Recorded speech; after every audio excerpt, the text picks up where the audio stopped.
बिस्मिल्लाहिर्रहमानिर्रहीम अस्सलामुअलैकुम वरहमतुल्लाहि वबरकातुहू। मौलाना तारिक जमील हाफिज़हुल्लाह ताला मनसहरा में हज़ारों अफराद के मजमा में उनके बयान को रोकना, तबलीगी जमात की तरफ से उनके बयानात को पाबंदी लगाना बहुत से दिल रंजीदा हैं, बहुत अफसोस और काबिल मज़म्मत अमर है। क्या मामला है? 4 अहम पॉइंट्स आपके सामने रखेंगे। पहला पॉइंट, उलमा कराम किसी भी मसलक से हैं, किसी भी जमात से हैं, उनका अदब, उनका एहतराम, उनकी तौक़ीर और ताज़ीम हम सब पर लाजिम है, वाजिब है, फ़र्ज़ है। हम अक्सर अपनी वीडियोज़ में अहले इल्म, अहले दानिश की इज़्ज़त और एहतराम की बात करते हैं और बिलख़ुसूस उन उलमा पर ये इज़्ज़त और तकरीम ज़्यादा वाजिब और फ़र्ज़ है जो नए नए आलिम बनते हैं और अपने से सीनियर उलमा की गलतियाँ पकड़ते हैं, कमी कजी ढूंढते हैं और अपनी फसाहत व बलागत झाड़ते हैं। उन उलमा से मैं दरख्वास्त करता हूँ कि आप भी हमारी आंखों और सर आंखों का झूमर हैं और आपकी भी हम इज़्ज़त करते हैं, एहतराम करते हैं। लिहाजा आप अपने से बड़े उलमा कराम की इज़्ज़त और एहतराम, वो चाहे किसी भी मसलक से हैं, सिर्फ व्यूज़ बढ़ाने के लिए आप उसके ऊपर कमी कजी ढूंढ कर अपनी फसाहत व बलागत ना जानें, बल्कि उनका एहतराम और उनके जो तौक़ीर है उसको मलहूज़ आती रखें। दूसरा पॉइंट्स, मौलाना तारिक जमील कौन है? वो एक ब्रांड है। जी हाँ, मौलाना तारिक जमील के बारे में ये कहूँगा, हज़ारों साल नरगिस अपनी बेनूरी पर रोती है, बड़ी मुश्किल से होता है चमन में दीदावर पैदा। मौलाना तारिक जमील आलम दुनिया, आलम दीन, उस्ताद, मुरब्बी और एक रईस ख़ानदान से हैं और ऐसा मौसर अंदाज हमने जब से होश संभाला है उनके बयानात को सुना और वो दिल पर असर किए, और बल्कि उन जिस अंदाज से वो अल्लाह और अल्लाह के नबी सल्लल्लाहु अलैहि वसल्लम की तारीफ़ व तौसीफ़ फरमाते हैं, वो याद हो जाता है, वो अज़बर हो जाता है। बहुत सारी आयात मैंने कुरान मजीद की काफ़ी सारी आयात मैंने याद कर ली मौलाना तारिक जमील साहब के बयानात को सुनकर, और बहुत ज़्यादा उनकी ऐसी मौसर गुफ्तगू जिसने ज़िंदगी के अंदर वाकई तब्दीली लाई। उन्होंने कई डेकेड्स पर उनका ये सफ़र है तबलीग का, इस्लाम का, नबी करीम सल्लल्लाहु अलैहि वसल्लम की सीरत को जिस अंदाज से और जो मौसर अंदाज उन्होंने अपनाया, यकीनन वो काबिल तारीफ़ है।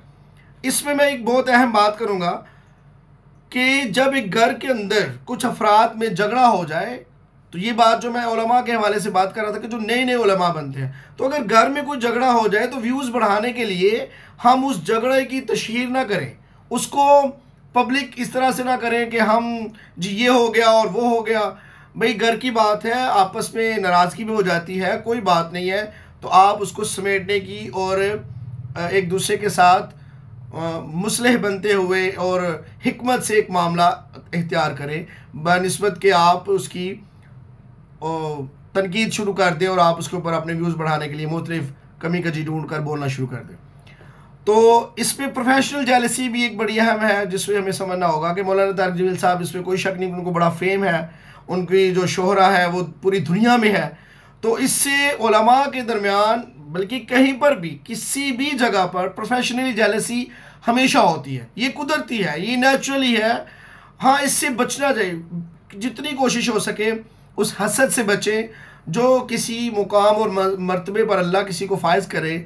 ज़िल्लत और इज़्ज़त अल्लाह के हाथ में, अल्लाह ने अगर उनको इस मुकाम पर, इस इज़्ज़त के मुकाम पर पहुँचाया है तो हमें उसका एहतराम करना चाहिए, बनिस्बत के हम अपना बड़ापन शो करते रहे, जी मैं बड़ा, तो वो कहे जी मैं बड़ा और मुझे ये इख्तियार हासिल है, मैं ये चेयरमैन हूँ, मैं फ़लाँ कुर्सी का मालिक हूँ, तो मुझे इस चीज़ को। बहरहाल हसद तासुब से बचते रहना चाहिए और ये हम सब के अंदर बहुत ज़्यादा आ चुका हुआ है। और मैं तो कहता था घरों की ज़िंदगियाँ बर्बाद है, तो जो दीन के आज जो हमारे सितारे हैं उनके अंदर अगर ये मामला इस तरह हो जाए और फिर अगर हम उसकी तशहीर बहुत ज़्यादा करें नेगेटिवली, तो वो भी हमारे लिए सोचने का और अफसोस का मुकाम है कि उसको समझना होगा। तो उलमा ही इसको समेट सकते हैं। इसलिए मौलाना तारिक जमील हाफिज़हुल्लाह ताला, अल्लाह पाक उनको ज़िंदगी दें, उनको सेहत दें, वो हम सब के माथे का झूमर है और हमें वो बहुत मोहब्बत है उनसे, और उन्होंने दीन का वाकई मौसर अंदाज में नौजवान नस्ल को, कितनी दुनिया को उन्होंने, अल्लाह ने उनके अंदर वो ये चीज़ पैदा की कि उनको अल्लाह ने मौसर बना दिया और अल्लाह ने अपने दीन का काम लिया उनसे। तीसरा अहम पॉइंट जो हमने समझना है, सियासी हवाले से बात हुई है कि जी ये इस वक्त जो प्रेजेंट गवर्नमेंट है उन्होंने अपना असर रसूख इस्तेमाल करते हुए मौलाना साहब ने 5-6 दफ़ा कोई ऐसे बयानात पीटीआई के बारे में उनके हक़ में दिए हैं जिसकी वजह से नून लीग को ये चीज़ हज़म नहीं हो रही थी और उन्होंने अपना असर रसूख इस्तेमाल करते हुए रायवंड से और ये उनके बयानात को रोकने की कोशिश की है। इसमें कितनी सच्चाई है वो आप मुख्तलिफ तबसरे और उलमा को भी सुन रहे होंगे, सुन लीजिए, उनको आपको हकीकत का इल्म हो जाएगा। आखिरी पॉइंट जो कि बहुत अहम है, वो बहुत ही ज़रूरी है समझने के लिए। जी हाँ, किसी भी आलम दीन से मोहब्बत, उनका एहतराम, उनकी अकीदत, मैं इस चीज़ का कायल हूँ कि वो हम सब पर लाजिम है, फ़र्ज़ है, लेकिन वो अकीदत, वो एहतराम बंदगी इख्तियार न कर ले, वो अकीदत, वो एहतराम कहीं इबादत की शक्ल में ना चली जाए। आप इस कदर उन पर मार मिटने वाले हैं कि वो डर आ रहा है कि कहीं वो उसके अंदर शिर्क का पहलू ना शामिल हो जाए, तो वो बंदगी ना हो, वो अकीदत ही रहे।